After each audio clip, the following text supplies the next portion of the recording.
to celebrate towns and cities committed to growing their urban canopy and has helped more than 3,600 communities across the country build out their urban forests. Whereas the city recognizes Arbor Day as an annual occasion during which the community pauses to recognize the importance of trees and their impact on our environment and daily lives, and encourages public awareness of urban forestry issues. Whereas trees in our city increase property values, enhance the economic vitality of the business area, and beautify our community and park system. Whereas trees are a source of joy and spiritual renewal. Whereas the mayor and city council desire to extend their support for and recognition of the importance of trees within our city. Now, therefore, I, Dan Lewismet, Mayor of the City of White Bear Lake, do hereby proclaim May 16, 2024 as Arbor Day in White Bear Lake, and with fellow members of the City Council, the Park Board, and City staff do hereby call upon all White Bear Lake residents to participate in the annual Arbor Day observance. Here. All right, and with that, I believe Mr. Copy has a few words to share on the matter. Just a couple of words to share with council and the public. So typically, as part of the Parks Commission May meeting, we do some tree planting, and that will be again this year. We're doing our proclamation here in April, but May is more conducive to planting in our area. As you know, we recently received a shade tree grant from the Minnesota Department of Natural Resources that was recently approved.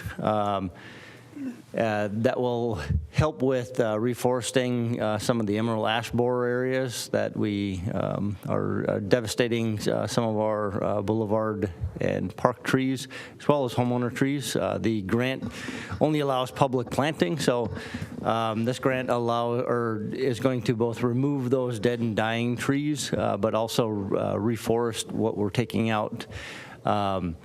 As part of that program, we will also encourage and develop programs to help with residents with some of their issues as well. So as we move forward, we'll be bringing some different ordinance changes, an emerald ash borer management plan, as well as other programs or potential programs to council for consideration in upcoming meetings. Staff's currently working on some of those documents as we move forward here through the spring, and we'll be bringing them back to council here shortly. Very good. Thank you, Mr. Copy. All right, let's jump into item 5B, Manitou Day's presentation and resolution granting support. Ms. Crawford. Thank you, Mayor. Members of the council, tonight we have representatives from Manitou Days here to give their annual presentation to the City Council. And then we will be asking the City Council to adopt a resolution authorizing public resources to support the 2024 community events. So with that, I will kick it over to Manitou Days. Mr. Carlson. It's hard to keep a plumber organized. Hi, I'm Paul Carlson, 6127 West Ball Legal Boulevard, 55110. I love our zip code. It's a nice one to have, isn't it?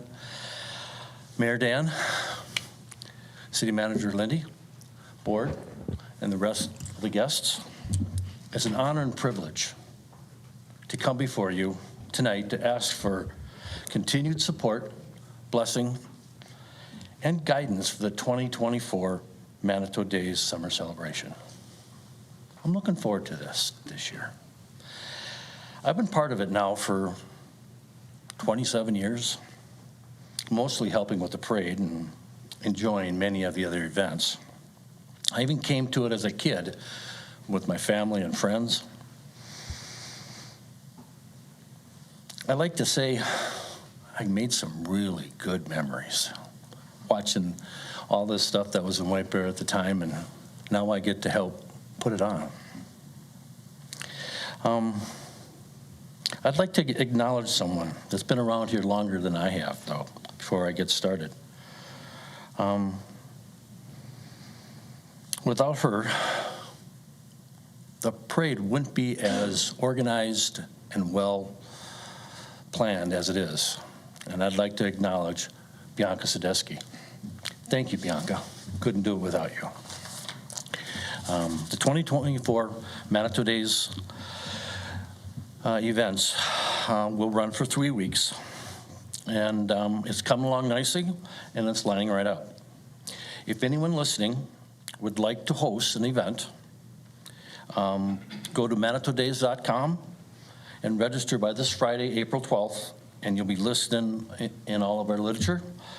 You can still sign up after Friday, but you'll just get less exposure. This year's theme is All Bears Unite.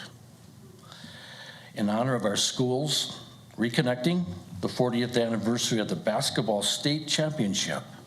That was a cool year to be part of. You remember that.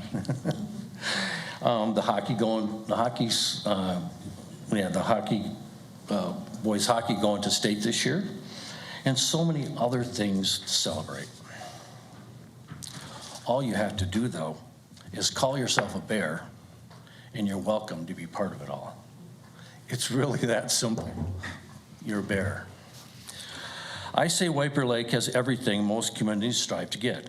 It has good schools, a downtown, many parks and trails, lots of water, close to the city, but yet even closer to nature. We even got good government, which is a good thing in nowadays world. I just want to say thank you again for helping to be such a great example to the world of what a community can be. We have it all here. Remember, we get to help folks make lifelong memories while being here in the White Bear Lake area. That is an honor and a privilege to have these memories that these little kids that are going to be watching the parade and going to Market Fest, and when they get to be my age, hopefully they can be standing here doing the same thing. So with that, I just want to say thanks again. Is there any questions or comments? Before we throw it to that, I just want to say thank you for all that you do. I agree with pretty much everything you said, particularly the part about good government. Very well said. We do. But in all seriousness, these sorry, there's some feedback in the mic here. These community projects and events that we have that are put on by volunteers really does bring out the very best that White Bear does have to offer. I brag to other cities that we've got just really, really good volunteerism in our city, and it's because of you and so many others that make these great events possible, and I'm sure Manitou Days will once again be wonderful. So I'll be participating in many of those things along with my kids and the rest of my family, so good. Thank you for everything that you do. And with that, Council, do we have any questions for Mr. Carlson? Yeah. Well, very good. Thank you again. Okay. All right, Council, with that, we do have a resolution before us approving or authorizing public resources to support the 2024 community events. I'd entertain a motion to approve that resolution. Second. I have a motion and a second. Any further discussion on that? Seeing none, all those in favor say aye. Aye. Any opposed? Motion carries. That resolution is approved. Okay, item 5C, Market Fest presentation and resolution granting support. Ms. Beecroft, if you'd like to give us an update, that'd be terrific. Thank you. I'm not really sure what's going on with the microphone, so I'll stand back. Stay back. The former teacher in me likes to give a PowerPoint presentation that's more for me than for you to keep me on task. So I'll go through some of this. I know with all of you, you've seen some of this before, so bear with me as I take you through. All right, so Market Fest is queued up to run this year, June 13th through July 25th, another 7-week year. We run from 6 to 9 p.m. As we joke, rain or shine. Last year there were 2 rains, so we really don't need any more of those this year. I didn't say it, but my name for the record is Lisa Beecroft. I live at 4986 Campbell Avenue in White Bear Lake. And yes, former Bear, go Bears. Steve and I went to school together. But Market Fest, if you go to the next slide, it has a mission of being a family-oriented festival. We have anywhere from 3,000 to 5,000 people that stop down the Thursday nights of Market Fest. And there's something for everybody. We have so many fun events going on that There's a classic car show. There's live music on 2 stages. We have the kids activity zone. We have 200 or more vendors now. We have grown over the last couple of years. And if you have been downtown, you can feel even 4th Street is pretty activated now. We have some great themes prepared for this year. So go ahead into the next one. So we could not do a big event like Market Fest for 7 weeks in a row without the support of the City of White Bear and so many others. So the Public Works, Police Department, Fire Department are so instrumental in everything we do with Market Fest. We also have Triad and CERT volunteers on site. We have the Boy Scouts and a few other volunteers that pop up and help us to get through managing all the people. Main Street, the Downtown White Bear Lake Association is more and more involved all the time, and we have probably 40 to 50 downtown businesses that come out on the sidewalks and participate as a part of the festival, which is good. That's the mission of Market Fest, to promote our downtown businesses and organizations. And then, of course, we have the Market Fest Advisory Board and the event staff who step up and help us out. Frank Watson and Dale Grambush are legends in this community. They will be with us one more year. I was very thankful to get that. Go ahead to the next one. So here are some of our board members. In fact, Dan Perry, a little shout out to our board chair, is in the audience. And Dale Grambush, Bill Foussard, a lot of probably recognizable names that you see on this list. We are always looking for other downtown businesses to jump on board. So if you know of anybody, we're always looking for new voices. So go ahead to the next slide. This is Market Fest 35th year. Numbers get a little wonky because the 2020 season was, for some reason, a little bit disrupted. We did have live music 2 nights, but, so whether we count that or not is always questionable. This is a Main Street event, so it's a part of the Downtown Business Association's activities throughout the year. If you go to downtownwhitebearlake.com, you will see our, I think, 10 events that we have listed for the whole year. Mentioned already some of the fun activities, and we just feel so fortunate that so many businesses and so many vendors help come out onto the streets and really make it a vibrant festival. So we have really worked on developing theme weeks each week, and this is what happens on 4th Street. We get 20, 30 special vendors that are around a certain topic, or we have different activities that are put out by each of these different groups. We have a new lineup, a little bit different this year. So Avon the Arts will be Lakeshore Players returning again as kicking off that first week. They're also bringing the White Bear Center for the Arts and the Children's Performing Arts along too. So lots of art-related activities. The second week is History Night again this year. And then the third week, as a part of the Manitou Day celebration, we have White Bear Lake Schools Night.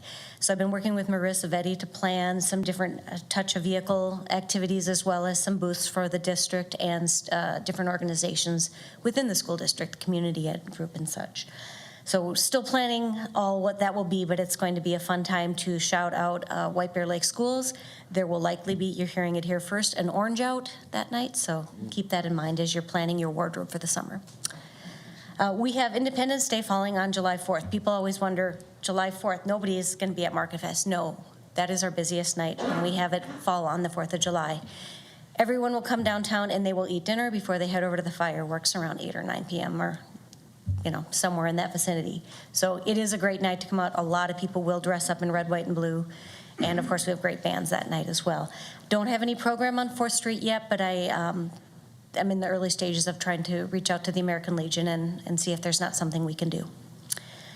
Public Safety Night, one of our favorite nights of all. We have our police and fire departments out, and they do the Jaws of Life car extrication and other activities. So always a popular event. AFSA is returning again this year with their Science and Agriculture Night, and this is really a fun, hands-on, activities-based demonstration from the AFSA schools. And then finally, the City of White Bear Lake hosts the Environmental Resource Expo, another popular event that's been going on since, I think, the mid-2000s. So always really grateful to have them back each year and working with Connie. All right. So like I said, we have over 200 vendors. We are actually at 130 right now, and it's April. So we will fill up. We will probably have to turn some away as it gets closer to June. Main categories of about 25% of our vendors are food vendors. Another 25% arts. We really don't turn any artisans away because it's a great element to have at Market Fest. Another 25% are merchants and services, and then the final 25% are nonprofits and more community organizations. And then on top of that, we have the downtown businesses that step out. We do offer special rates as a part of the incentive. If you are a City of White Bear Lake taxpayer, you are offered a 25% discount on your vendor rate. Special service district are any of these downtown businesses that pay into that special assessment. If they're within the footprint, they're free of charge. If they are outside of the footprint, then they get a 50% discount. And that makes a big difference for a 7-week festival, of course. You can't really see the map from here, but there are 200 little squares or more on there, and sometimes I make more if we need to. But you can see the traffic low. We have a lot of people to move in and out in the course of the night. Thankful to the police department where we've been working with adjusting the times for vendors so that if we close the streets at 3:30, then we start allowing vendors in at 3:45 now, and then 4:30, 4:45, to make sure that we are able to get the streets emptied before we have the vendors start setting up. And unfortunately, we do have to tow cars throughout the season occasionally. Don't like to have to do that, but again, we're trying to move a lot of people in, and then at the end, a lot of people out, so. Go ahead. I did put in both the P&L as well as our balance sheet, because Kevin has asked me every year for the balance sheet, so you will get that in just a second. But really, I mean, we have been the last few years a very profitable event, and I want to mention, coming back from the pandemic, I mean, we dropped down quite a bit because we operationally planned the event 2 times and then ended up having to cancel it. So I'm so glad in the few years that we have really come back and become a really strong event again. But all of our finances were laid out, I think, in your board packets as well. So if you have questions about that, just let me know. And then the next slide, there it is. There's our P&L. We are a healthy organization. I do want to point out, when I mentioned we fell downwards a little bit, our total assets dropped to about 30,000 during the pandemic. So that shows you what 1 year off can do to us operationally. There are expenses that we had incurred that we weren't able to recover. So hopefully we won't have any unusual years like that. Nothing like street renovations or anything like that could throw us off next year or anything, so. Okay, sounds good. We'll be good, no. And you know, the board and I, we've talked about as our base has grown, and we always want to be able to operationally cover a year should something cancel. As we start to have so much resources on hand, we would like to reinvest it into the downtown area, especially with the renovation project going on. And Lindy knows that my pet project would be to get a digital billboard on 61, but you know, that's me, a digital billboard on 61. Maybe that's just me though, because I'm fighting over the reader board with the businesses all the time. So anyhow, that's our balance statement as of right now, and we're in great shape. Go ahead. So our request tonight, it would be the funding for $7,000, which we have asked for each year. That helps us cover the expenses of the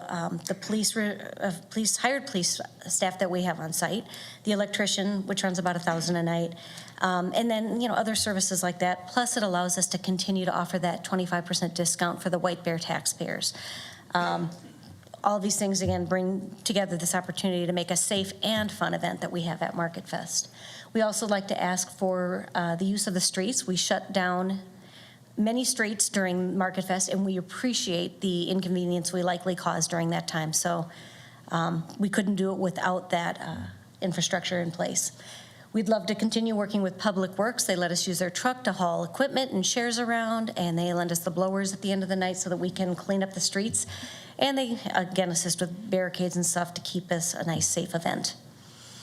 And then finally, Market Fest participation, having the fire trucks and emergency vehicles on site is wonderful. The paid staff, the CERT booths, which is our first aid. We're going to add a second one again this year. We met earlier this year to talk about, what did we like, what could we improve on, and having 2 CERT booths rather than 1 just feels like a good idea. If there's a medical emergency, if there's a lost child, then people have 2 green booths that they can go to and get support. We want to continue doing Public Safety Week and the Environmental Expo, and we're appreciative of the time that is donated to make those 2 events happen.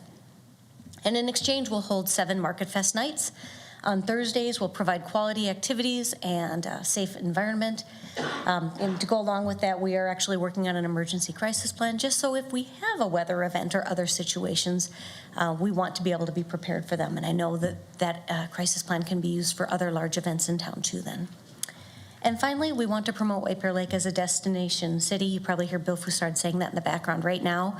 But we really love White Bear Lake, and we want people to come visit us. So I think that's all I have for you, if you have any questions for me. Thank you, Ms. Beecroft. Everything I said about Mr. Carlson and Manitou Days applies equally to you and everyone that makes Market Fest possible. So thank you. I know it's a labor of love and a lot of hard work. So thank you to everyone who.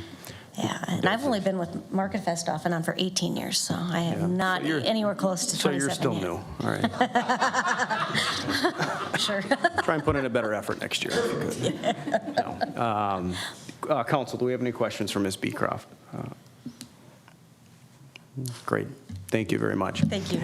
So with that, Council, we have a resolution before us authorizing financial support and other public resources for Market Fest 2024. I would entertain a motion to approve that resolution. Second. I have a motion and a second. Any further discussion? Seeing none, all those in favor say aye. Aye. Any opposed? Motion carries. That resolution is passed. All right. Item 5D, Fire Department Biannual Report. Chief, whenever you're ready. All right, thank you, Mayor. I'll go ahead and advance the slides.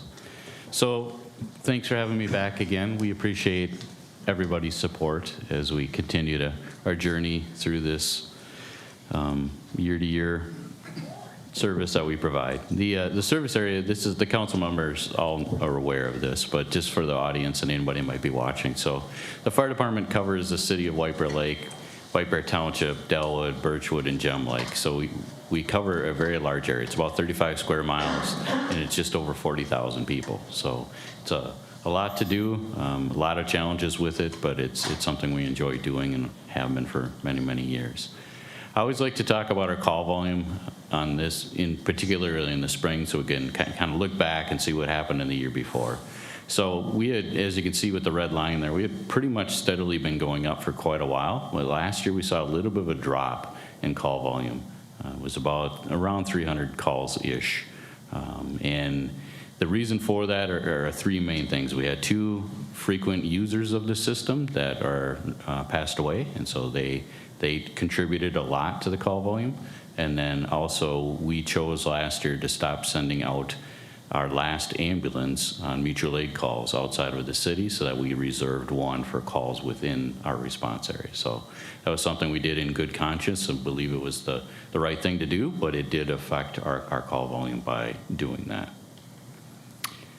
With that change, if you will, with less medical calls that were going on, it shifted a little bit. So this stat used to be pretty much consistently about 80% or maybe slightly higher for medical calls, and then it shifted a little bit so that now we're doing a little bit more fire calls in relation to those medical calls. So this is kind of the national standard in terms of if you're providing medical service like we do advanced life support medical service, and you also do firefighting, the typical split is about 80-20, so we're still in that range.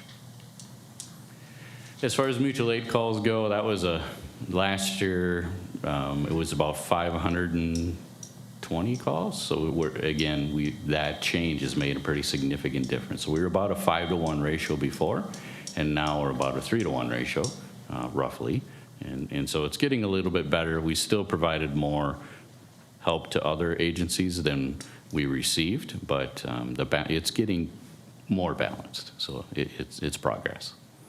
As far as fire mutual aid calls for us receiving assistance from other fire departments and us providing assistance to other fire departments, it's almost always this balance. So it is very, very neck and neck there. So there's 41. So that attributes to structure fires or commercial fires or larger fires, not every fire call that goes out.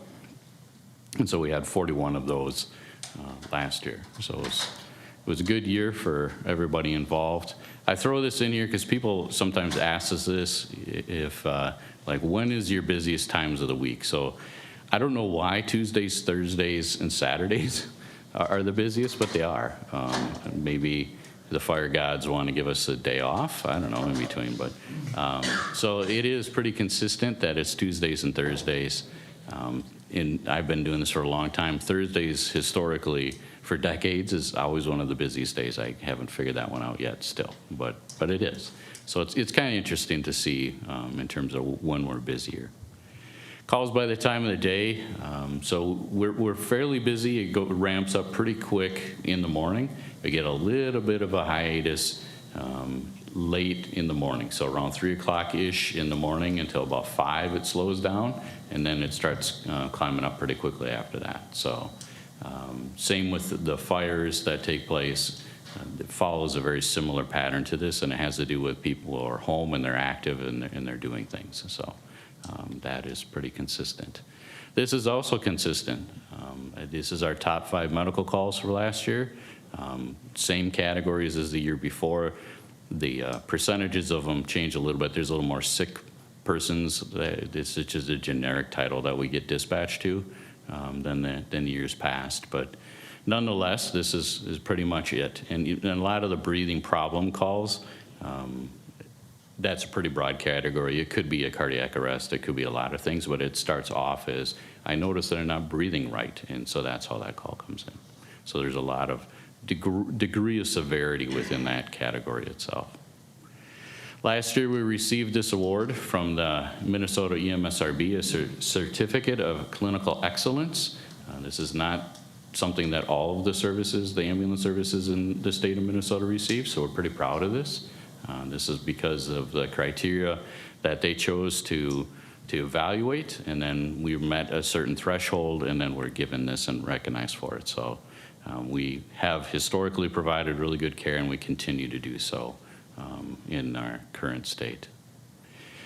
This is one of the items that of living example of that. So this gentleman's name is Mark Harmsness, and the crew to the right of him is Captain Stallings, Josh Cermak, and Mitch Brown, who are all 3 of them are firefighter paramedics, but Matt is the captain on that crew.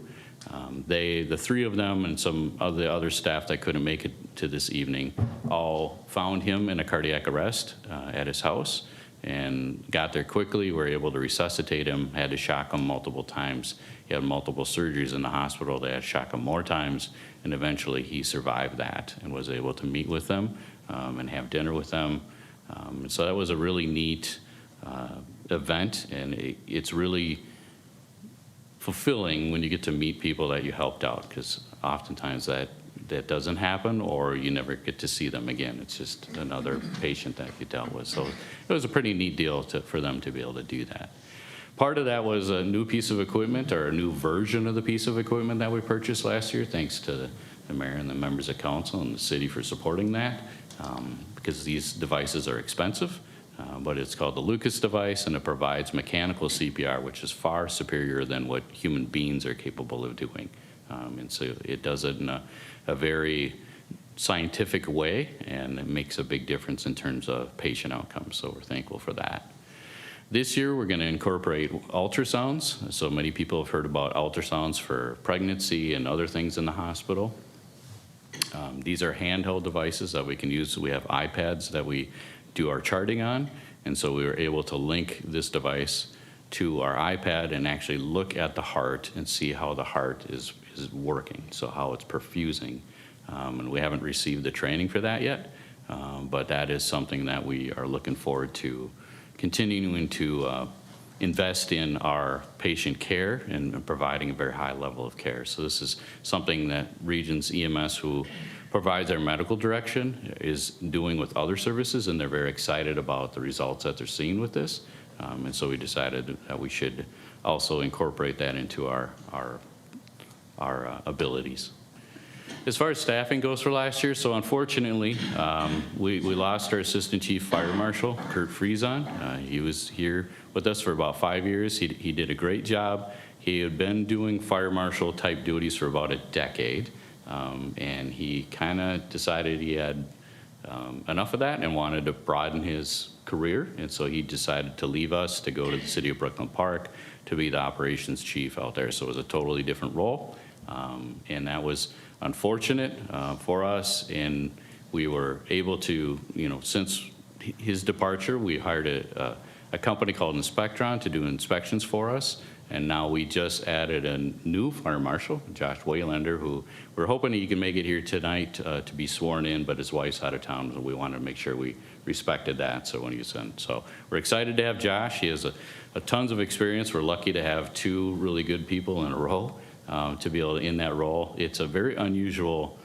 position. You have to have a certain desire and skill set to want to do that type of work, and they're both very good at it. So we're looking forward to that. And with that, we also decided to have more people trained as inspectors. So now we have a broader cadre of people that can do inspections. So we have the captains, I think they're testing tonight or tomorrow night, I don't remember the exact date, but both all three of the captains, and then Assistant Chief Schmidt will also be certified as an inspector. So we'll have more people that are able to do that role. And it'll take a little of the pressure off the fire marshal directly, because the workload there is pretty significant. And so we wanted to make sure that we kind of beefed up our bench strength, if you will, when we were doing that. Full-time staffing, we were able to, thanks again to all of you, get our full-time firefighter paramedic staffing up to 18, which is great. It adds a lot of relief to the crews. When our crews are smaller, it was very difficult for people to get time off because if somebody was sick or somebody had a baby and they're out for a while or somebody was deployed on military, we didn't have a whole lot of people to choose from to be able to switch in order to have good coverage still. So with that additional staffing, that has made a pretty big difference for us, and so we very much appreciate that. Our part-time staffing, we're currently at 14 firefighters, EMTs. We have hired all of our paramedics that we could out of our part-time staff into our full-time staff, so they're all firefighter paramedic right now. So we have 14 firefighter EMTs. That's lower than what it was the last time I met with everybody, but as soon as we finish the process we're in now, we'll hire more firefighter EMTs and or paramedics if they're interested. So we're looking forward to that. That'll help things a bit too. Just wanted to share a few calls that I haven't demonstrated to all of you before, just to talk about them very briefly. So this one took place not too long. This is back in like late October, early November. I don't remember the exact date. And the reason I show kind of the two pictures here, so this is the crew on the outside, and doesn't look like there's really a whole lot going on at this scene, but the picture on the right is the basement of the house that was on fire. And despite all of that damage, and they did a great job stopping this fire, and it was very close to the station. It was just a few houses north on White Bear Lake, just north of County Road E, so this was not a long distance that they traveled, but the fires now currently burn hotter and faster than ever before. And so the timeliness of our ability to get there to make a difference is a big deal. And this was the basement where the fire started. Upstairs, throughout the house, is a lot of black soot on everything, but we saved the structure. The lady that owns this home just paid for it finished paying it off at the beginning of last year. And so this is pretty devastating to her, so that we were able to save the home, and they're still working on remodeling it. But you know, one of the things the homeowner tried to go in to get her cats, and when she did that, she opened up both the front door and the back door, and so that created an airflow path through it, and then the fire took off very, very quickly. So luckily we were able to take care of that in an efficient manner. And I put this one back in there. I've showed this one last fall, but this is significant in that it was just on the news last night and this morning about the semi-truck that went into the White Bear dentist shop, and we were there on Monday night last night to visit with them. And it's, all been remodeled and so on now, so it looks very nice. But this is a pretty unusual call, and this is not something that it came in as a vehicle accident. And luckily I read the notes and went, well, it's more than just a vehicle accident, but that's how the calls come in. And so our crews did a great job. We had multiple patients that were injured. The truck driver, the cab of the truck, if you're like, where's the cab of the truck? It's inside the building for anybody that hasn't seen this picture before. And so he was trapped inside the cab of the truck, and then two other dentists that were standing near where the truck entered were thrown across the room and injured, and then they were in the grate clips next door when we were there. So this is looking in through the wall. So the crews had to breach the wall because it had all collapsed around the cab of the truck. And so they had to breach through the wall to get to the cab of the truck to then extricate him out of the cab of the truck. And so, it was there were 1,000 things went well that day, so that nobody was hurt more significantly, or there wasn't more damage to the building. It was really incredible, and being there last night and talking to them again in person is really a nice moment to be able to see and talk with each other on not under these conditions. So it was worth sharing again. As far as training goes, we do a lot of training. So last year we did 2,234 hours of in-house training. We also did command training, officer training, inspector training, fire apparatus training, vehicle operations training. The list goes on and on and on. And then, of course, our region's EMS medical direction, where we're constantly trying to refine our skills. And for those of you that have ever taken CPR, I can tell you they keep changing their mind as to what the best thing to do is. So we had training again this morning, and they're like, before they're like, do it this way. And they said, no, do it that way. And so as the science evolves, as they figure things out, we get all the latest medical technology and advice from our doctors, who then guide us, and we do it differently then. We also are part of the North Suburban Hazmat Team, which is comprised of most of the fire departments on the outside of St. Paul in the North Metro area. We all work together. We've called them out more than any other Ramsey County department has, because we have a lot of strange things that happen, whether it be mercury spills or chlorine leaks like it is in that picture. They just random stuff that happens. And then rescue swimmer program, which is ongoing. They just did training a couple weekends ago again in the pool so that their skills are fresh, and we're looking forward to getting into our new boat and then out on the lake and do more in that, and then working with search and rescue with CERT and organizing everybody together. We also, this year, went through our ISO. So ISO is Insurance Service Office, and this affects the rates of mainly businesses, but they're starting to use it more and more for homeowners. So whatever your ISO rating is, that affects what they charge your insurance rates at. And so we're having that review done. We met with the agent in March, had gathered a lot of data for him prior to his arrival. We're currently classified as a 3 and then an X. So some of our area is non-hydrated, and so Birchwood, Delwood, those areas, Jump Lake, they don't have hydrants or very few hydrants. And so that is why the X is there. It's on a 1 to 10 scale, and so a 3 is very good. It's a good rating, and we continue to push that level of a 3 up and up all the time based on what we're doing now, so it's a good thing. Some stuff we're going to do more of, we do a little bit now, we're going to do more of yet this year, is automatic our external defibrillator training for the rest of the city staff, also with first aid and CPR and some emergency management that was alluded to already. So those are all things that we do a little bit of now. We're going to do even more as we go through this year. Some other things that I haven't mentioned previously in my presentations is that we maintain and keep track of all of the AEDs throughout the city. There's a lot of them. We have 27 units. We check them. We make sure there's maintenance. They're scattered throughout the different buildings throughout the city. And the police squads, in our vehicles, they're kind of everywhere. Same with the fire extinguishers.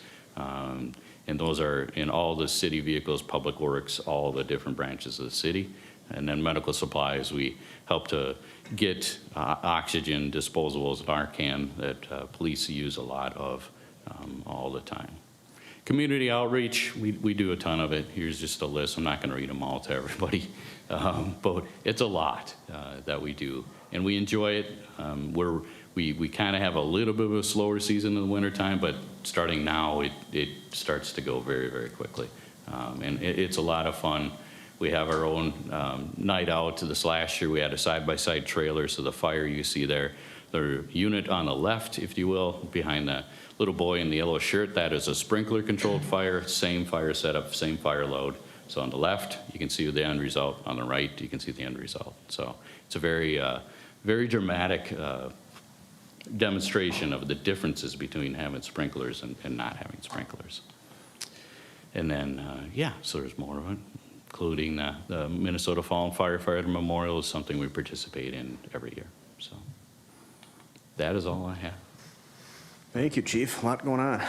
I've got a couple questions for you. So has there been any negative pushback with our mutual aid kind of being throttled back. I mean, we're by definition not giving as much mutual aid, so has that No. offended some of our neighbors?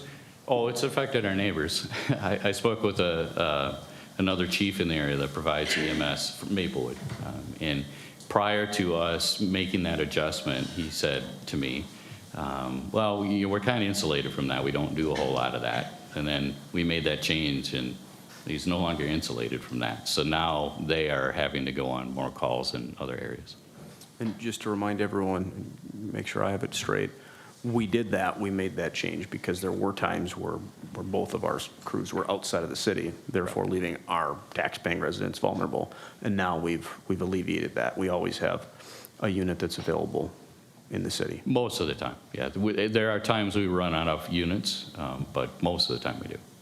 Very good. The ultrasound machines, I've never even heard of that. Is that relatively new to the emergency services world?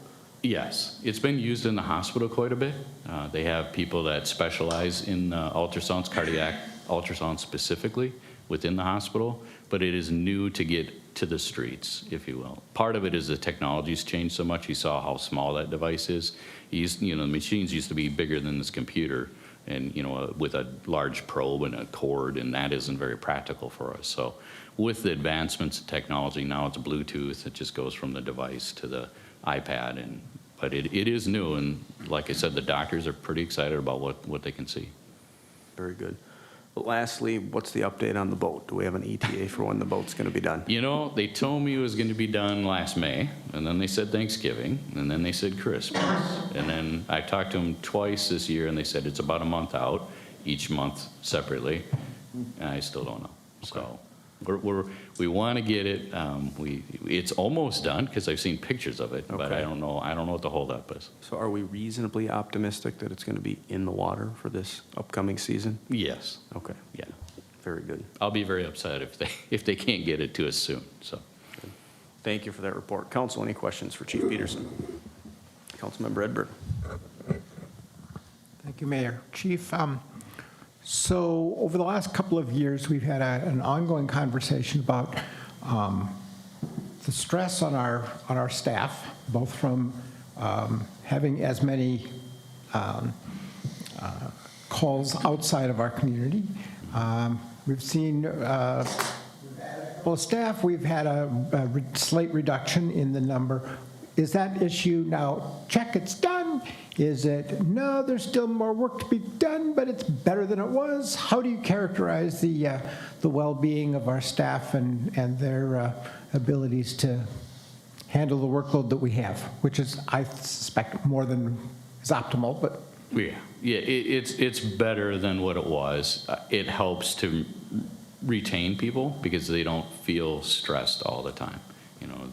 It's less of a desire to go somewhere else if they feel as though it's at a more of a balance. I wouldn't say that it's done because we have people, as I mentioned before, somebody's out because they're having a baby or they're deployed or they're sick or whatever it is, and so we're kind of still at that that cusp where it isn't quite there, but it's better, so it's helping. So last question that I had, can you speak to the ongoing issue of retention and how we're doing? There was a period of time not too long ago where it seemed like it was a little higher than we would prefer. Where are we at? So it's still an issue. One of the parts with it, retention, it's multiple factors. One is just the workload. That's part of it. Another of his facilities, we're clearly making huge strides on that. So we're much better there. Because, and the reason I'm saying these things is because it's relative to the work environment and it's competitive now. And there are more departments, suburban departments that are, sorry, I'm gonna hit that now. There are more departments now that in the suburbs that are going from a part-time to a combination model to a full-time model, that they're adding people all the time. So that it's no longer a market where you're lucky if you have a job. Now it's like, I think I'd kind of like to go there instead. And so that is problematic for us because it's what do they want? And so, we're doing the things we can to try and to shore that up. I don't know, and I know this to be true with other departments, we're always going to have some people that are going to want to go somewhere else for whatever reason. But all of those things that I mentioned are helping with that situation. Thank you. Councilmember Walsh. Thank you, Mr. Mayor. Just on the mutual aid issue again, remind me, there's no accounting done on that fiscally. It's just sort of you help us, we help you. We don't charge back or anything. Correct. Okay. So then, but if we arrive on a scene and end up the ambulance takes somebody to the hospital, that's our ride then, and we would get, if there is a fee collected from an insurance company, or hopefully, Correct. We would get that revenue. So that's the only accounting that's done there. That's the only accounting, and a lot of times, and we do the same thing, where if it's like a more non-critical call, they'll defer to their more critical calls and then send less critical calls to mutual aid. Mm-hmm. We do the same thing. If we have a cardiac arrest going on at the same time with a broken toe, we're going to say, you know what, even if the broken toe call came out first, we're going to say, you know what, have somebody else go to the broken toe, and we're going to go to the cardiac arrest. So we charge for the transport, and we may or may not get reimbursed, Right. as you mentioned. Yep. Thank you. Any other questions? Chief, thank you very much for the detailed report. Appreciate it. All right. Item 5E, Police Department Biannual Report. Chief Hager, whenever you're ready. Mr. Mayor, members of the council, thank you for having us here. My apologies for, the audience will be able to tell the difference between Chief Peterson and myself in our presentation skills and our organization, but here we go. Thank you for having us back again. The last time we did a biannual was on October 10th, so I really just attempted to highlight the changes in our department, the obvious changes that we can all see as we drive up to the department, and then some of the changes that are going on internally with staffing and just some of the new programs and policies and procedures that we've kind of taken up this last 6 months. Again, this is our department. We usually take our department photo every summer, so this is actually last summer's. We'll get a new one here probably in this room again in another couple months. We have the same leadership team that we had 6 months ago. We have yet to fill my old position of administrative captain. We should have a chief of police and 2 captains, 4 sergeants. And then overall staffing, we have 16 patrol officers. We lost 1 since October 10th of last year, Connor Dillon. He moved on to Washington County Sheriff's Office, and he did so because of the opportunities, and bigger departments just have more opportunities for an officer who was very aggressive like he was, and he wanted to just do many things in his career, and this department maybe wasn't the right fit for him. We have 3 investigators and 2 school resource officers, 5 community service officers, as we hired 1 yesterday to make it 5. We have 4 administrative staff. We currently have 27 sworn police officers. We're authorized for 31. Again, our patrol teams stayed pretty constant. We've made just a minor change with some start times and some quit times, but we have officers that we have 4 shifts. We call them light side and dark side. Light side works Sunday, Monday, Tuesdays, and dark side works Wednesday, Thursday, Friday, and then they switch every other Saturday.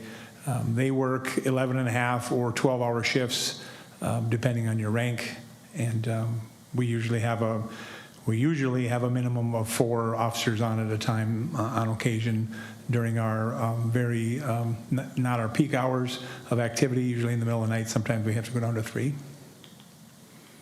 Investigator staff, we have 3 adult criminal investigators, They generally work, as we used to call it, banker's hours. We have 2 juvenile SROs, or juvenile investigators. No offense to any bankers that are in the room. They generally work school hours. We have 1 VSET, or violent crime enforcement team member. That position is unfilled as of now. We have that officer. We pulled the officer back to help fill patrol shifts for now. Our intent is to continue with partnering with the Ramsey County departments that do VSAT. The story of our year is construction. As you all know, these are some photos. I can't even stay current. They're moving so fast. We're just so appreciative of what's happening over there. Our side of the building really just kind of it just was gutted, in 2 different sections, as you know, and it sounds like maybe in the near future the council is going to get a tour over there. You can see that our garage there in the middle, that's going to be our pride and joy. We're very excited that we get to have a garage, and we have a lot of plans for that. And then some of the pictures around the outside there are just different rooms and bathrooms and stuff that have been gutted. You see the one picture on the top left, that's the vault. We always called it the vault. We never really understood why it was called the vault, and we've heard a lot of stories about that original intent and the original purpose of that room back when that area was the city hall. But that's gone now too. Part of what happened over the winter here is we really bolstered our gym downstairs that both fire and police share. A couple of Chief Peterson's employees and a couple of mine really did a good job organizing that process. I think we really have a really quality set of equipment down there, a bunch of new weights and treadmills and Stairmasters and all kinds of stuff. I think they did a really good job with that. I think that it goes a long way for retention and recruitment when outside folks or even our own people see a gym like this. I know that at least 2 of our officers quit their gym memberships because now they have a real quality state-of-the-art gym in our basement. So that was really, really nice to hear. Our drone program. So it was kind of maybe our first opportunity to talk about a drone program. Our officers, you can see them on the top, we have 5 drone pilots, and they have been quite busy. They probably have a drone deployment once a week in the wild, if you will, on calls. They constantly do training. You can see that the 2 drones are called Bear 1 and Bear 2. But they take it out quite often to train with it. They just had a call on Sunday. We were assisting another agency. A vehicle went off the road and crashed, and several people fled from it, and we deployed our drones, and we took everybody into custody, and one of the persons was arrested for a DWI. So it's a very successful program. We're really quite grateful to the city and city council for making this happen last year. I hope to continue to train drone pilots. It's quite an endeavor to train a drone pilot. There's a lot of red tape and paperwork and training to get somebody to be able to put an aircraft, if you will, up into the sky. And so those 5 have really worked hard to obtain their licensure and things like that. We are in the middle of, or just at the beginning of, updating squad graphics, and you'll hear a little bit more about this later on this evening. But one of the things we believe is important for retention and recruiting is to maybe just update our look just a little bit, and we think that. We kind of thought that the white doors on our squads maybe had a little bit of a outdated look, and so we just wanted to give that a refresh. So that's one of the things that'll be changing soon. We just recently got 6 new cars because we didn't get cars in 22 or 23, so we got 6 new cars this year, and those will be the first ones that we'll put these new graphics on. We have a recruitment team that goes out to the colleges, and we haven't got to the high schools yet, but we have plans for that. Our 4 officers up there volunteered for this position, and as you can see, in the last 6 months, they've traveled around the state a little bit to try to just kind of, I don't know, garner some support for White Bear Lake Police. Officer Sheik there on the far upper left, he's the one that really kind of spearheaded this, and he really puts together a kind of a nice show for colleges and future police officers. We have a lot of good partnerships, as always, in Northeast Youth and Family Services. We have an advocate program, as well as we have a diversion program with them. We use Tubman with our legal services for citizens and victims.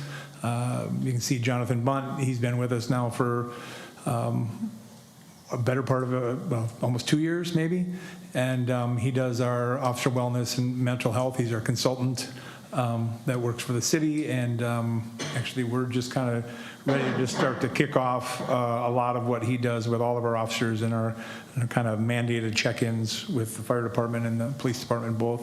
We, of course, partner with VSET. As I said earlier, we have 2 members of SWAT, soon to be 3 members of SWAT. We have a couple members on the mobile field force with with Ramsey County as well. We partner with the BCA often. They manage a lot of our complex crime scenes and maybe sometimes some complex investigations. Now, we haven't had them help on one of those for a while, but they're always there as a resource for us as well. Minnesota Chiefs of Police Association, we're going to take a group of our leaders up to their conference here in another week or so. They're a very valuable resource for leadership training. And then Ramsey County Chiefs of Police Association is a group of us chiefs in the urban area, or excuse me, the suburbs area of Ramsey County. Minnesota Post Board, again, they played a role in our life, especially as the council knows, this fall and this winter with the SRO bill and kind of the chaos that bill kind of caused. You're all very well aware of that. What's happened since then, as you may or may not know, is they passed a new bill kind of taking away that language that they created that made special rules for our SROs, school resource officers, and they kind of went back to traditional use of force rules for them. And then they just added that they had to have some special training, SROs, and then they have to have we have to have a new policy, post-mandated policy regarding SROs. And of course, they handle our licensing as well, and we're just about due to license 7 officers who are up for renewal. Our police volunteers, just like it actually has been said earlier today, CERT and Triad and our reserves, they're integral for what we do. We have a Citizens Police Academy usually every year. Now it's been put on hold the last 2 years now because of our construction. You can see in the upper right-hand corner there, that's our CERT team. They went out and did a training out in Lakewood Hills Park last month. Very successful. They put victims out there, create a scenario, and real live bodies they have to go out and deal with and triage, and oftentimes we work with the fire department on that to kind of make it as realistic as we possibly can, but they do a fantastic job for us, whether it's trainings like this or things that Triad does for us normally in the summer, or of course at Market Fest. And of course, mine looks much more chaotic than you're used to, but we do a lot of community engagement. We actually created a community engagement team last fall whose sole purpose is, there's about 7 people on that team. The sole purpose of their team is to find opportunities for us to reach out to communities, and I've added a little caveat onto their mission that I want them to reach out to communities that don't normally have great interaction with police. And so we've done that. I think we've done a really good job with it. We've put a link on our website and Facebook where people can request having a special visit from us or have an event and they want us to be there. And that's worked out very well, and many people have taken advantage of that. We've done several events over the winter. Usually winter, as Chief Peterson said, is kind of our slow time. We really kind of tried to ramp it up this winter to try to stay ahead of it and get involved more with community events. So that's it for me. Any questions? Thank you, Chief. Appreciate that. I have a couple of them regarding the SROs. So my question is, one, has the new law, the update to the use of force policy and law as it pertains to SROs, has that alleviated the concerns for you, but probably more importantly, for the rank and file that are actually doing the job that are subject to it. Mr. Mayor, yeah, it actually, it took away, like it just wiped the slate clean from what they did last year, and which was great. And certainly heard a lot of discussion. I would listen to all those hearings when they would talk about SRO laws, and after a couple hours of them debating it, somebody finally would stand up and say, what problem are we trying to fix here? And nobody could really answer the problem that existed prior to them fixing it. And so they just kind of eventually wiped it out. And again, with the caveat that, okay, but we have to have a policy especially for you, and we have to have specialty training for SROs, which is totally appropriate. And most chiefs that I've talked to around the state are welcoming of that. Good. And with SROs, how do we reallocate them during the summer months when school's not in session? We use them as investigators primarily. Summer months, as I'm sure you know, are times that people end up taking their family vacations and whatnot. And so we use SROs we kind of give them their choice of duties over the summer. It's kind of the perk of being an SRO. It's not a really sought after position.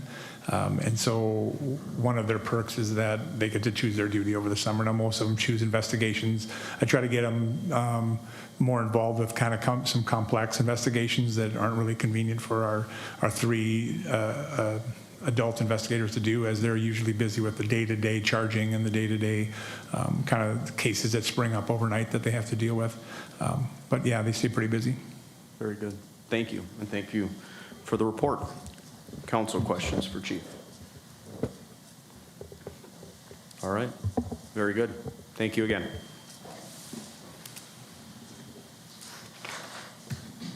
All right, item 6, public hearings, nothing scheduled. Item 7, unfinished business, nothing scheduled. Which brings us to item 8A, issuance of general obligation improvement bonds for the 2024 pavement rehabilitation project. Ms. Kinsvater, I assume you're taking this. I am. Good evening, Mr. Mayor, members of the council. On the consent agenda, you awarded the contract for the pavement management project. So now we're going to talk about how we're going to fund that. Our budget includes issuance of general obligation improvement bonds to finance the city's portion of the 2024 pavement management process. Based on the actual bid estimates that came in last week when they opened the bids and the bids that you approved, the bonds will have a par amount of $2,505,000, and there's a 15-year term.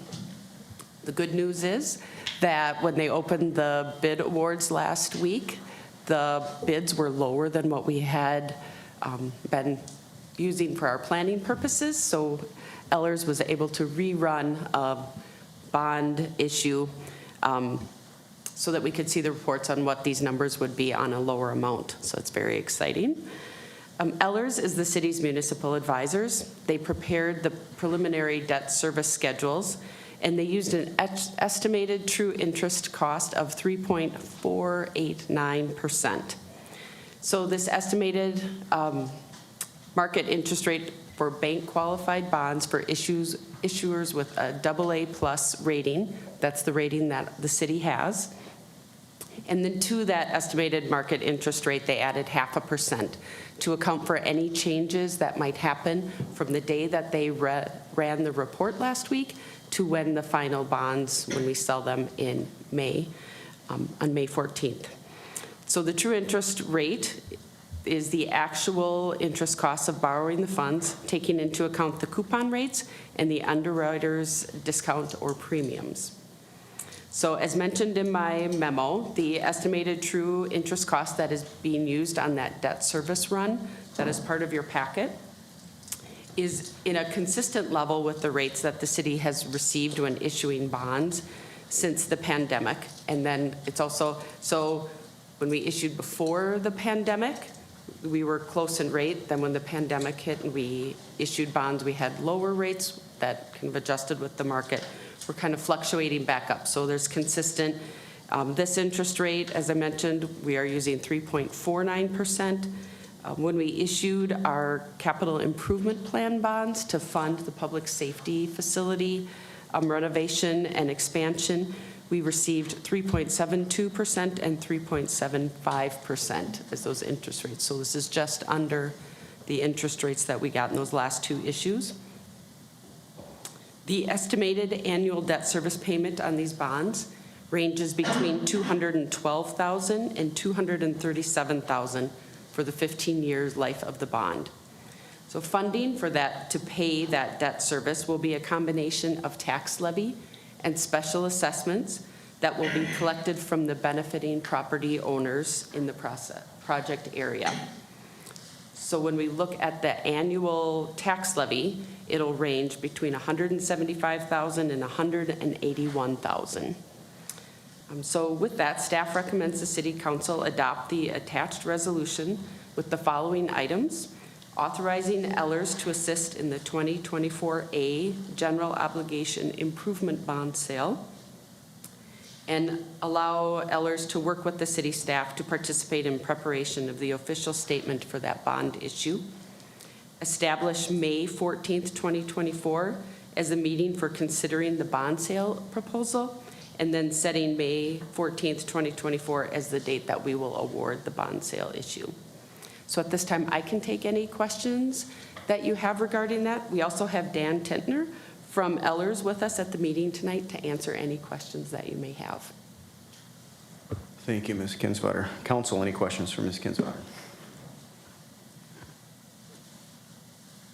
Seeing none, we have a resolution before us approving the issuance of general obligation improvement bonds for the 2024 pavement rehabilitation project. I'd entertain a motion to approve that resolution. Do I have a second? Second. Motion is second. Any further discussion on this? Seeing none, all those in favor say aye. Aye. Any opposed? Motion carries, and that resolution is passed. Thank you, Ms. Kinsvater. Item 8B, Police Union Memorandums and Understanding for Recruitment and Retention Incentives. Mr. Juba, are you taking this? I am. Thank you, Mr. Mayor. Good evening, council members. Tonight we have two memorandums of understanding, or MOUs, as we refer to them. One for the Police Patrol Union and one for the Sergeants Union. Both of them establishing hiring and recruitment incentives for police officers. So the city received about $1.1 million in state LGA, state public safety LGA, and recruitment and retention for police and fire departments is an allowable use for those funds. Staff in the unions have met to discuss parameters and form these MOUs, and they include, the parameters of those include a $3,000 hiring incentive for a new police officer, a $6,000 hiring incentive for a police officer with 2 or more years of experience. And then those would both be paid half at the end of field training and half at the end of a successful probation period, which is typically a year for a police officer. And then it also would establish a $6,000 referral incentive for current officers or sergeants who successfully recruit an officer to the White Bear Lake Police Department. So anyone receiving an incentive, so a new employee or existing employee would have to stay employed with the city for 2 years or pay that back. And then it would expire at the end of 2024 or when the allocated funds are exhausted. And the next item of business will be asking you to allocate $36,000 to these incentives. So in today's world of policing and hiring, these incentives are not uncommon. There are currently 193 police officer employment postings in the state of Minnesota, and your memo says 175. That was written less than a week ago. So it fluctuates quickly and usually fluctuates upwards. The city has not had a full contingent of police officers since mid-2022. So when Chief Hager referred to, we have 27 of those 31 sworn positions, and that has varied throughout that time period, but it hasn't been 31 in nearly 2 years. So offering these incentives is not expected to fully cure this problem or solve the issue, but it certainly helps the city stay competitive during these times, as many other agencies do offer them, including some of our neighbors. And this does align with our short-term goal in the strategic plan to fill the police roster by the end of 2024. So with that, staff recommends approval of the attached resolution, which will authorize the mayor and city manager to execute both MOUs. Mr. Juba, couple quick points on this. So first, I fully support this resolution. I recognize that we're in crazy hiring times where every municipality is dealing with just a lack of candidates, a lack of people that are going into law enforcement. So as a short-term temporary measure, and the fact that we have, we'll call it found money for lack of a better term, from the state in this particular cycle, I do support this resolution. I do support this as a short-term measure. I absolutely hate this on a fundamental level. I think it goes against what in my mind should be a job that you go to as a calling, and the goal of being with the city that you want to work for and want to stay with for a long period of time. I think this is a slippery slope that over time leads to officers just chasing the next cash grab, the next incentive. And I know that that's not all officers. It might not even be a majority of officers. It might be a very, very small minority of officers. But when we're at such a shortage, it just further adds to this chaos. And I largely support this resolution because I want to be respectful to our current officers. And if it is a tool that helps us staff up and get quality police officers here, which will ultimately help them do their job so that they're not overtaxed and spread thin, I'm all for it as a short-term measure. Nobody's got a crystal ball. Nobody can decipher and decide when we're going to hopefully right the ship and come to some point of equilibrium with people going into law enforcement and meeting the demand for law enforcement officers. I hope it's sooner rather than later. We could be dealing with a 10-year problem on our hands. So from my standpoint, this resolution today, I want to help the department provide the relief. I support that. We're going to take it 1 year at a time. If this continues to come, this is a two-year resolution, two-year plan. As long as the funds are available. But I want to send that message to the chief and everybody. 1 year. Send the message to the chief and everyone. We're going to take this one step at a time. And I think we had a good work session on this, and I don't think I'm alone in those feelings. It's sort of this icky game we're gonna participate in, and I think we ultimately have to do that because our competitors are doing that, other cities are doing that, and I want us to be competitive. So again, I support this resolution. I hope this helps alleviate it, and that we get to greener pastures sooner rather than later. But hopefully this, in the short term, provides a little relief. And with that, Council, any thoughts on this? Councilmember Walsh. Well, thank you, Mr. Mayor. I have a lot less heartburn over it than you do. I think it's a good tool. And I'm surprised you're back so soon with an agreement. That's great work. I thought this was going to take longer, and I'm happy you got the 2-year clawback in there. I mean, that was something the council kind of expressed as a desire. So obviously, you're able to get a good deal, I think. So let's go hire some police officers.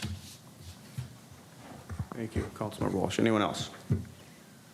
All right, we've got a resolution before us that entertain a motion to approve the police union memorandums of understanding and recruitment and retention incentives. Second. We have a motion, a second. Any further discussion on this? Seeing none, all those in favor say aye. Aye. Any opposed? Motion carries. The resolution is passed. Item 8C, public safety local government aid allocation. Chief Hager, are you taking this? Very good. Thank you, Mr. Mayor, members of the council. As Assistant City Manager Juba just alluded to regarding the LGA money from last year, the council knows that much of that money was allocated. About $948,000 was allocated between the needs of fire department and police department last year. We received that money in December and started down the path of obtaining many of those services and equipment that you guys approved. That left just over $148,000 to be reallocated. City Manager Crawford and I worked through an analysis of potential uses of this LGA money, and we came up with a list of we came up with a list of items that we're hoping to get in the police department. I could go through each one of these items. I know you have a list of them, but I'll just go through each one just so you kind of know where we're thinking. Most of them had to do with retention, being honest. There are a couple, like the ones Mr. Juba just outlined, that has to do with both retention and recruiting. The first one on the list is our squad radar units. Generally speaking, we budget for 1 radar unit per year, and we have 13 squad cars, which should tell you that our oldest one is over a decade old. They're just outdated. We're hoping to get a jump on that and buy 4 radar units at a time with this money to just get us a little ahead of the game and not have such old radar units. The second item is evidence room renovation. We have as I'm sure you're aware, the basement isn't getting renovated over there. We have quite an outdated system of evidence storage in our basement. And what we're hoping to do is upgrade that a little bit with some new lockers and shelving and storage, other storage systems down there. And we've identified that as a need. Another need for retention is new field training software. Just a little backstory, when people are FTOs or field training officers, they take on our new recruit, they drive around with them for roughly a month at a time, each one, and there's usually 4 phases, so 4 officers will be FTOs typically for a new recruit. Much of the time we've learned, much of the time of that new officer's shift is spent watching their FTO do paperwork about how they're doing in FTO. And that's not useful. It's not the best way to train a new officer. They should be out on the street handling calls, making traffic stops, getting involved with the public, and kind of learning how to deal with being a police officer. We believe that this new training software and associated a couple iPads that we can take out on the road with us will help our officers do that, our training officers do that, which will then give our new officers a little bit more time on the street. I showed you a picture of our squad graphics.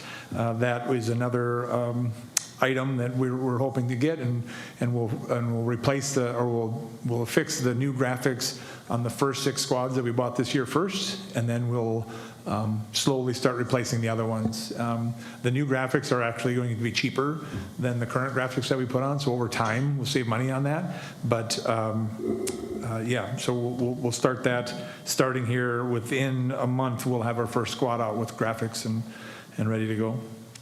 The recruiting and retention incentives that Mr. Jua just outlined is another item. The one after that is badges. As the council, I suspect, is aware, the Minnesota state flag changed and the seal changed for the state flag. And there is a statute that exists that was created dealing with the state seal, and it's statute number 1.135. Subdivision 6 states that we have to replace all old seals by January 1st of 25. We kind of tasked a couple of our creative officers to come up with a really interesting badge, and I think we've done a good job with that, and we'll kind of work through getting those, but that line is to deal with the payment for those badges. We added some money to our training unit and our uniform budget, because training is one of those things that officers want to do a lot of, and we think that the more that our officers can and do the types of training that they want, the more engaged they'll be in their job. And so we just wanted to bolster that budget just a little bit more. And our uniform budget is the same. We went slightly over last year in both of those categories because we hired more people than we thought we were going to hire that year. So wanted to add a little bit of money to that. Last few items. Portable radios. As the council may remember, you allocated $125,000 out of the last bit of LGA money to go towards portable encrypted radios. Our bid was just a little bit short of what the invoice was, so that $6,000 will make up the difference and pay for those radios. And then squad car equipment, we had to allocate some of this money to help upfit some of our 6 squads that are just hitting the street or going to hit the street. We need some of that money to pay for some of the equipment, the lights and the bars and the push bumpers and that kind of stuff on these new squads, and I thought we could take some of that money to do that. And the last item is a grant that hasn't been brought before you yet, but it will be soon. dealing with, I think I alluded to it in a work session maybe last time, about how we're trying to play a long game with getting some new non-traditional officer candidates in the door and help pay for some of their schooling. And we applied for a grant and we received it. Some of that money, that last line, that $12,000, would be kind of upfront money that we would need to help pay for that schooling, knowing that we are going to get a portion of that back. But we just needed money in the budget to be able to pay for that, so we're not just creating it out of thin air. So our staff is recommending that City Council adopt the attached resolution allocating the remaining public safety local government aid funds to the police department as presented and authorizing the funds to be expended. Thank you, Chief. I only have one comment on this. So first off, I support the resolution. I support all the things we're spending money on. There's one thing that jumps out at me that I think is glaring to everybody. Badges due to changes in the state seal, $7,000. I get it. This state law says we have to do that. Our hands are tied. But I do at least want to draw attention to the fact that the state makes a decision to change the state flag, change the state seal, and us as a municipality, which are scratching to make every dime stretch so the police and fire have the best equipment possible, the best vehicles, things that help them do their job, provide their service, and keep them safe and the community safe. $7,000 is a lot of money, and that can go a long way to a whole lot better things than just updating our badges. And I'm probably preaching to the choir, and I just want to get that on the public record because there's nothing we can do about it. But whether it's found money that trickled down from the state or it's coming from our coffers, it's somebody's tax dollars, whether it's at the state or local level, and it's $7,000 for badges that don't advance public safety in any way, shape, or form. It's frustrating. I'm disappointed that we are put in this situation. We just got to suck it up and take our medicine, so we'll approve this resolution. But we'll add that to the top of the list of just ridiculous things that municipalities have to pay for because of stupid decisions by the state government. And on that, council, is there any questions for the chief? Badges? We don't need no stinking badges. You were thinking. Councilmember Edberg. Thank you, Mr. Mayor. So I don't have a question for the chief. So I just want, and I'm not really trying to pick at your issue either, but I would note that these dollars are new appropriation. It didn't come out of existing base budgets. It came from the state. We prioritize it in the way that we have. So it's not an unfunded mandate, which we typically, it's not unfunded. We're choosing to make resources to honor mandates, but the resources were provided by the state. So it's a slightly more nuanced, I think, than what was described. Would it be my highest priority? It's not. It is an unfunded mandate insofar as we have to do it because state law says we have to. And we're able to use state resources that were provided to us on top of our normal LGA allocations to do it. And I think, as I've made clear, regardless of whose taxpayers' dollars it's coming from, it's still taxpayer dollars, and it sticks in my craw because $7,000 is a lot of money. You can buy a lot of bulletproof vests, and I'm happy to have a debate offline, but I take your point. I don't need to have a debate. I'm saying there's nuance. So I'll just end by saying $7,000 is a lot of money for badges. And if anybody doesn't understand that, then I guess they have more money than I do. Councilmember Walsh. Thank you, Mr. Mayor. Chief, you mentioned our FTOs are spending, or the training officers are spending a lot of time doing paperwork. So, and kind of in that same realm of unfunded mandates, it just piques my interest for our legislative agenda. This is something I think you guys should constantly be on the lookout for.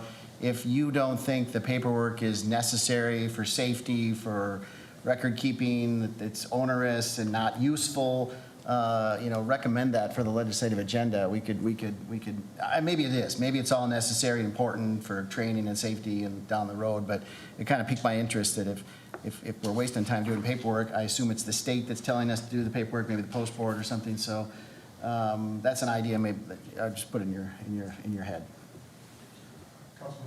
I guess I'll just make a comment that the documentation of when a new officer is in training is really valuable. If there are some deficiencies in the new officer, we definitely want to, we have to keep track of those to kind of deal with anything we want to use that officer for in the future. This new software is designed specifically for our problem, that there's a lot of, we're going all the time. We don't have time to sit in front of a proper computer in office space and do this. They have a lot of shortcuts in this software to be able to get to our objective without kind of a lot of words and a lot of time. So I get your point. I don't know that there's a deficiency in the system, if you will. Our FTO officers attend really valuable training how to be better FTO officers, and I think the software will just help them do that. Sounds good, thank you. Any other questions, comments?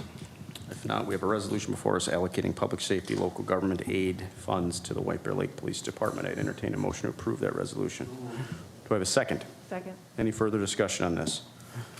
Seeing none, all those in favor say aye. Aye. Any opposed? Motion carries. The resolution is passed. Item 9, discussion.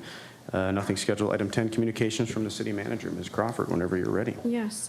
As Chief Peterson said, we attended a ribbon cutting yesterday, or grand reopening for White Bear Dental. So it was very nice, and they had a lot of nice things to say about our first responders and how the police and fire departments acted on that day. So I just want to acknowledge police and fire for that day. I know it was a very, very busy day, busy like 3 or 4 hours of window for sure for fire and likely for police too that day. And so also today, the community development director and our housing and economic development coordinator and I attended the Four Deuces grand opening ribbon cutting, which is used to be Big Wood Brewery. So that is now transitioned to be a different establishment. So I think they're having a grand opening this weekend if anybody wants to stop by. And I think I have a couple more. So coming up, though, Tuesday, April 23rd is a ribbon cutting for Young's Korean Barbecue.